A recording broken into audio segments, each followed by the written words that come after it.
नमस्कार दोस्तों, आपका स्वागत है जीएसवाई एजुकेशन में। आज का टॉपिक है हमारा संविधान। संविधान के कुछ महत्वपूर्ण प्रश्न हैं जो कि आपके एग्जाम के लिए बहुत ही महत्वपूर्ण है। आने वाले एग्जाम पेट, एसएससी, जीडी, यूपीएसआई के लिए बहुत ही महत्वपूर्ण है। तो आइए दोस्तों देखते हैं पहला क्वेश्चन। किस संविधान संशोधन अधिनियम ने राज्य के नीति निर्देशक तत्वों को मौलिक अधिकारों की अपेक्षा अधिक प्रभावशाली बनाया है? तो दोस्तों क्वेश्चन है आपका किस संविधान संशोधन अधिनियम ने राज्य के नीति निर्देशक तत्वों को मौलिक अधिकारों की अपेक्षा अधिक प्रभावशाली बनाया है? तो दोस्तों आपका आंसर हो जाएगा 42वां संविधान संशोधन 1976। कौन सा? 42वां संविधान संशोधन 1976। इसमें क्या हुआ था? 42वां संविधान संशोधन कब हुआ था? 1976 में हुआ था। कब? 1976 में हुआ था। उन 42वें संविधान संशोधन में क्या क्या जोड़ा गया था, आइए बताते हैं 42वें संविधान संशोधन के बारे में। तो 42वें संविधान संशोधन में सबसे पहली बात, प्रस्तावना में महत्वपूर्ण शब्द जोड़े गए। पहला है समाजवादी,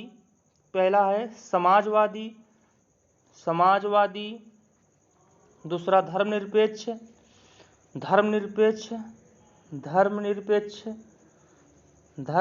जोड़ा गया, और तीसरा है एकता और अखंडता। क्या क्या जोड़ा गया? प्रस्तावना में हमारे क्या जोड़ा गया? समाजवादी, धर्मनिरपेक्ष एवं एकता और अखंडता शब्द जोड़े गए। और संविधान में हमारे 10 मौलिक कर्तव्य जोड़े गए। कितना? अनुच्छेद कितना हो जाएगा? 51 क के अंतर्गत। और भाग क्या हो जाएगा? भाग हमारा हो जाएगा 4 क। इसके अंतर्गत हमारा संविधान में 42वें संविधान संशोधन में ये मौलिक कर्तव्य जोड़े गए। तो देखते हैं दूसरा क्वेश्चन दोस्तों। भारत के कौन से राष्ट्रपति द्वितीय संसद में मतों की गणना के फलस्वरूप अपना निश्चित कोटा प्राप्त कर निर्वाचित हुए थे? भारत के कौन से राष्ट्रपति द्वितीय संसद सेकेंड प्रेफरेंस के मतों की गणना के फलस्वरूप अपना निश्चित कोटा प्राप्त कर निर्वाचित हुए थे? हाँ दोस्तों, पहली बार जब गणना हुई तो उसमें इनको निश्चित मत नहीं प्राप्त हुआ। क्या? निश्चित मत नहीं प्राप्त हुआ। वो कौन थे? दूसरी बार गणना में बीवी गिरी थे, जो इनको दूसरी बार सेकेंड प्रेफरेंस के मतों की गणना के बाद इनको पूर्ण बहुमत मिला, अपना निश्चित कोटा मत प्राप्त किए। तो दोस्तों देखते हैं राष्ट्रपति के बारे में कुछ। तो राष्ट्रपति के बारे में देखते हैं। राष्ट्रपति हमारा है अनुच्छेद 52 के तहत हमारे संविधान में यह लिखा है, अनुच्छेद 52 के तहत हमारे देश में एक राष्ट्रपति होंगे। क्या? एक राष्ट्रपति होंगे। अनुच्छेद 52 के तहत हमारे देश में एक राष्ट्रपति होंगे। तो दोस्तों इनका जो मत है, इनका जो निर्वाचन होता है, इनका निर्वाचन कैसे होता है? इनका निर्वाचक होता है अनुपातिक प्रतिनिधित्व प्रणाली। क्या?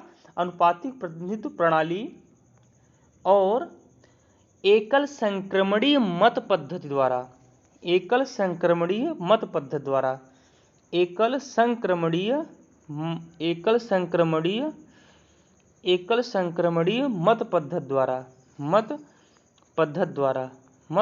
द्वारा इनका जो है निर्वाचन होता है। जिनका निर्वाचन इनका जो निर्वाचन है अनुच्छेद 55 के तहत, अनुच्छेद 55 के तहत ये संविधान में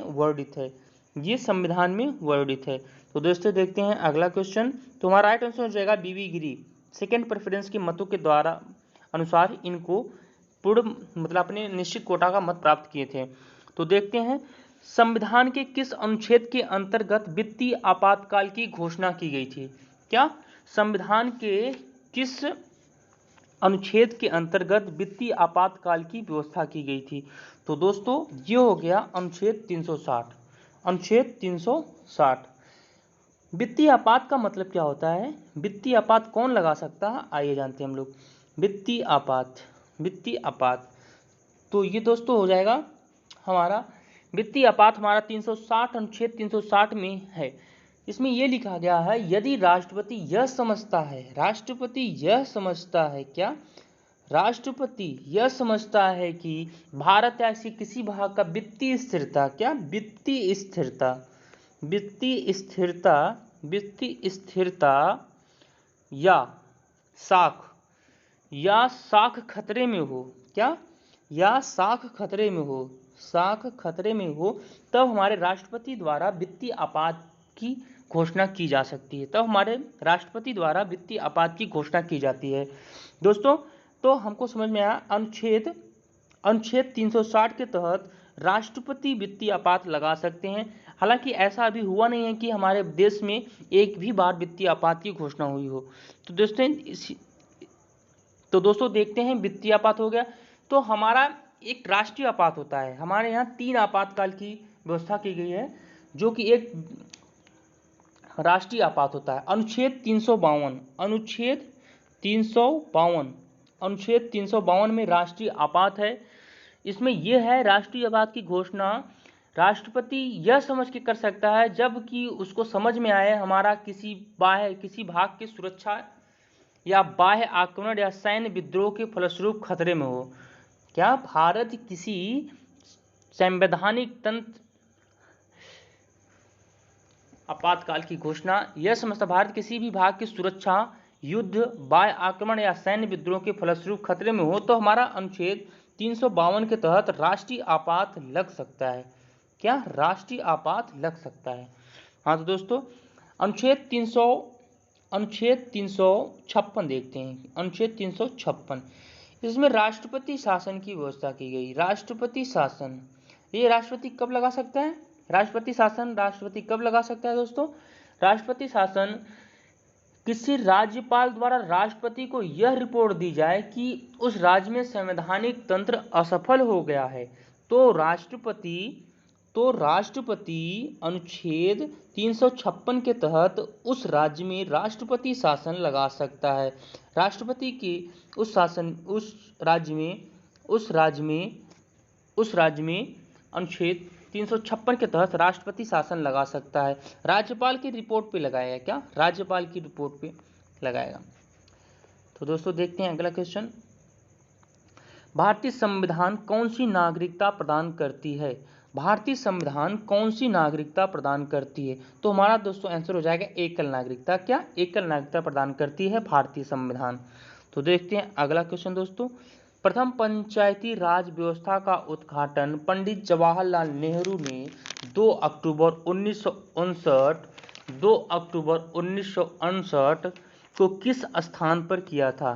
दोस्तों प्रथम पंचायती राज व्यवस्था का उद्घाटन पंडित जवाहरलाल नेहरू 2 अक्टूबर 1959 को किस स्थान पर किया था। तो दोस्तों देखते हैं नागौर राजस्थान। क्या नागौर राजस्थान में इन्होंने किया था। कहाँ, नागौर राजस्थान में। तो देखते हैं दोस्तों, यह भारतीय संविधान संशोधन अधिनियम, भारतीय संविधान संशोधन कौन सा संशोधन था, यह हमारा संशोधन था 73वां संविधान संशोधन, 73वां संविधान संशोधन के तहत ये जोड़ा गया था संविधान में हमारे। तो इसके तहत संविधान में भाग 9 के क में जोड़ा गया और अनुच्छेद इसके लिए अनुच्छेद जो है 243 और 243 क से 243 अड़ तक इसमें अनुच्छेद की व्यवस्था की गई है दोस्तों। तो देखते हैं अगला क्वेश्चन, ये हमारा राइट आंसर हो जाएगा नागौर। प्रथम पंचायती राज व्यवस्था का उद्घाटन नागौर राजस्थान से किया गया था। तो दोस्तों देखते हैं 6वां क्वेश्चन, लोकसभा का कोरम कुल सदस्य संख्या का कितना होता है।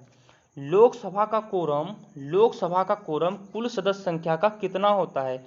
लोकसभा का कोरम कुल सदस्य संख्या का 1/10 होता है। हालांकि दोस्तों आपको पता होगा लोकसभा में लोकसभा में सदस्यों की संख्या कितनी है? 552। कितनी है? 552। इसका 1/10 ही भाग जब होंगे तभी लोकसभा चलेगी, नहीं तो नहीं चलेगी, स्थगित हो जाएगी। तो दोस्तों अनुच्छेद देखते हैं, लोकसभा का अनुच्छेद कौन सा है? किस अनुच्छेद में लोकसभा को वर्णित किया गया है? हाँ तो दोस्तों अनुच्छेद 81 में लोकसभा के बारे में बताया गया है। लोकसभा के बारे में अनुच्छेद 81 में बताया गया है। तो इसमें देखो कितने सदस्य होते हैं? 552।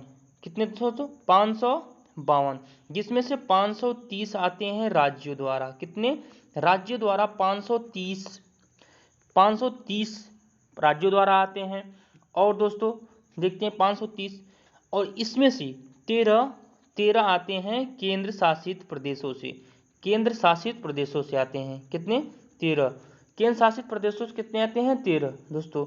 और फिर दो बची, 2 हैं वो राष्ट्रपति द्वारा मनोनीत आंग्ल भारतीय समुदाय के होते हैं।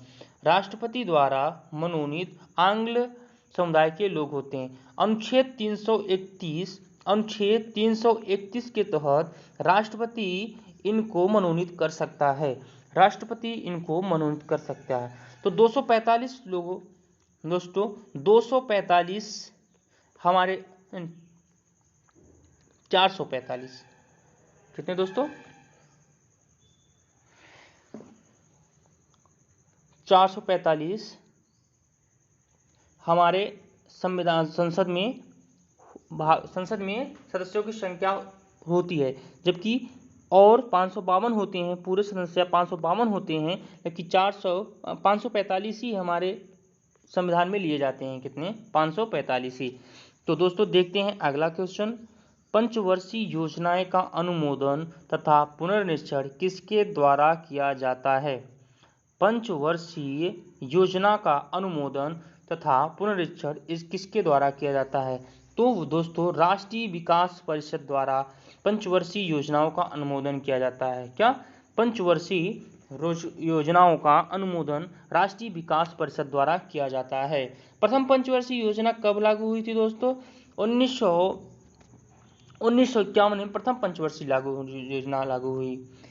तो दोस्तों देखते हैं अगला क्वेश्चन, राज्य स्तर पर मंत्रियों की नियुक्ति कौन करता है? राज्य स्तर पर मंत्रियों की नियुक्ति कौन करता है? राज्य स्तर पर मंत्रियों की नियुक्ति कौन करता है? दोस्तों राज्य स्तर पर मंत्रियों की नियुक्ति कौन करता है? तो हमारा राइट आंसर हो जाएगा राज्यपाल। कौन? राज्यपाल राज्य स्तर पर मंत्रियों की नियुक्ति मुख्यमंत्री चीफ मिनिस्टर के सलाह पर करता है।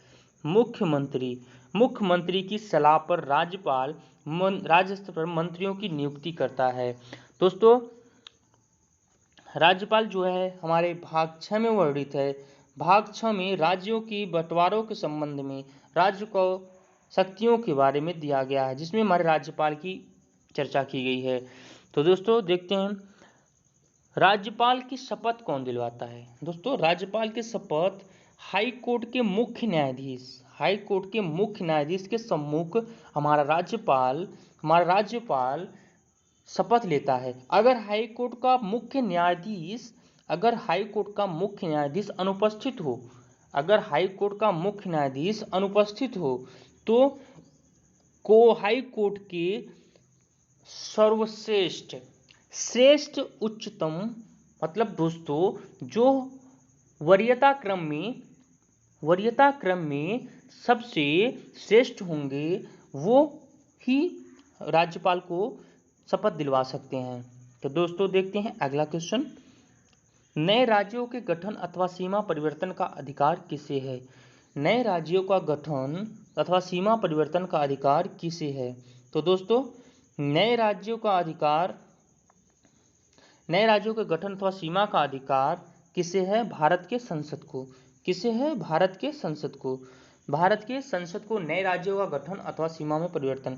हाँ दोस्तों अनुच्छेद 3 के तहत नए राज्यों के गठन अथवा सीमाओं में परिवर्तन संसद कर सकता है। क्या दोस्तों? संसद कर सकता है। जैसे कि आपको पता होगा संसद का व्याख्या अनुच्छेद 81 में किया गया है। संसद की व्याख्या अनुच्छेद 81 में किया गया है। तो हमारे नए राज्यों का गठन अथवा सीमा परिवर्तन का अधिकार संसद को है। तो देखते हैं अगला क्वेश्चन। भारत में लोकसभा किसके द्वारा भंग की जा सकती है? भारत में लोकसभा किसके द्वारा भंग की जा सकती है? दोस्तों, भारत में लोकसभा किसके द्वारा भंग की जा सकती है? प्रधानमंत्री के परामर्श से राष्ट्रपति द्वारा। प्रधानमंत्री के परामर्श से राष्ट्रपति द्वारा। क्या दोस्तों? प्रधानमंत्री के परामर्श से राष्ट्रपति द्वारा ये लोकसभा भंग की जा सकती है। तो दोस्तों, किसके द्वारा? राष्ट्रपति द्वारा लोकसभा भंग की जा सकती है।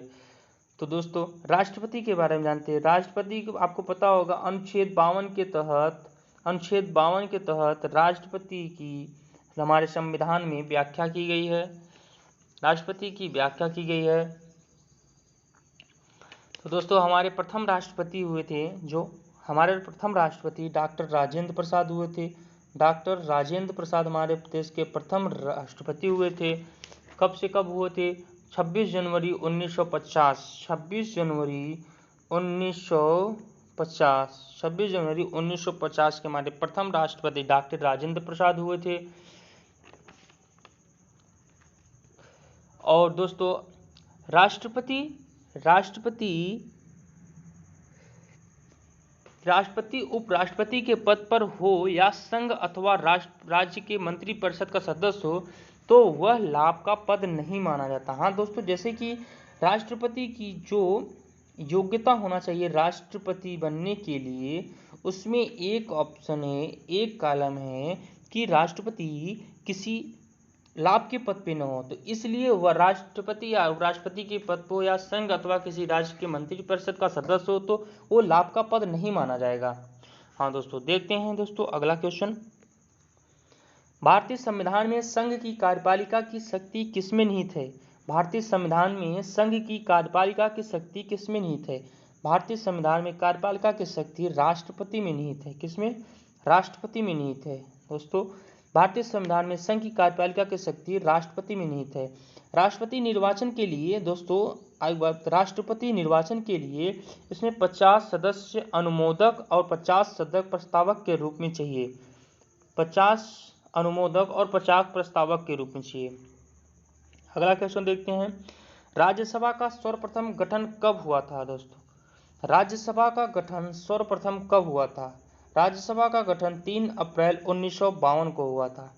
राज्यसभा का गठन 3 अप्रैल 1952 में हुआ था। राज्यसभा का उल्लेख अनुच्छेद 80 में किया गया है। अनुच्छेद 80 में राज्यसभा का व्याख्या की गई है। तो दोस्तों, देखते हैं अगला क्वेश्चन। संसद का कोई सदस्य अपने अध्यक्ष की पूर्व अनुमति के बिना कितने दिनों तक सदस्य में अनुपस्थित रहें तो उसका स्थान रिक्त घोषित कर दिया जाता है? तो दोस्तों, संसद की कोई सदस्य अपने अध्यक्ष की पूर्व अनुमति के बिना कितने दिनों तक सदन में अनुपस्थित रहें तो उनका स्थान रिक्त घोषित कर दिया। दोस्तों, 60 दिन। संसद का कोई भी सदस्य अपने अध्यक्ष के पूर्व अध्यक्ष की अनुमति न हो, उनको बिना बताए ही सदन में अनुपस्थित रहे तो उसे रिक्त घोषित कर दिया जाता है। 60 दिन ऐसा करने पर 2 महीने ऐसा करने पर उनके पद को रिक्त घोषित कर दिया जाता है।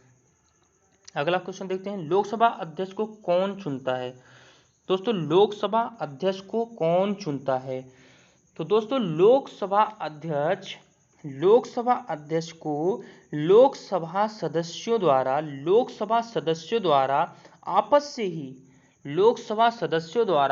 आपस से ही अपने आप में ही एक किसी को सदस्य अध्यक्ष के रूप में चुनते हैं। किसी एक को आपस से ही चुनते हैं। तो दोस्तों, लोकसभा के सदस्यों द्वारा ही अध्यक्ष की नियुक्ति की जाती है। अगला क्वेश्चन देखते हैं दोस्तों। क्या संघ शासित क्षेत्र भी राज्यसभा में अपने प्रतिनिधि भेज सकते हैं? तो दोस्तों, ये इम्पोर्टेंट क्वेश्चन है। क्या संघ शासित क्षेत्र भी राज्यसभा में अपने प्रतिनिधि भेज सकते हैं या नहीं? तो दोस्तों उत्तर हाँ भेज सकते हैं। तो दोस्तों राज्यसभा में केंद्र शासित प्रदेश भी अपने सदस्य भेज सकते हैं। तो दोस्तों अगला क्वेश्चन देखते हैं, केंद्र सरकार का संवैधानिक प्रावधान कौन होता है? केंद्र सरकार का संवैधानिक प्रधान कौन होता है? केंद्र सरकार का संवैधानिक प्रधान हमारा राष्ट्रपति होता है।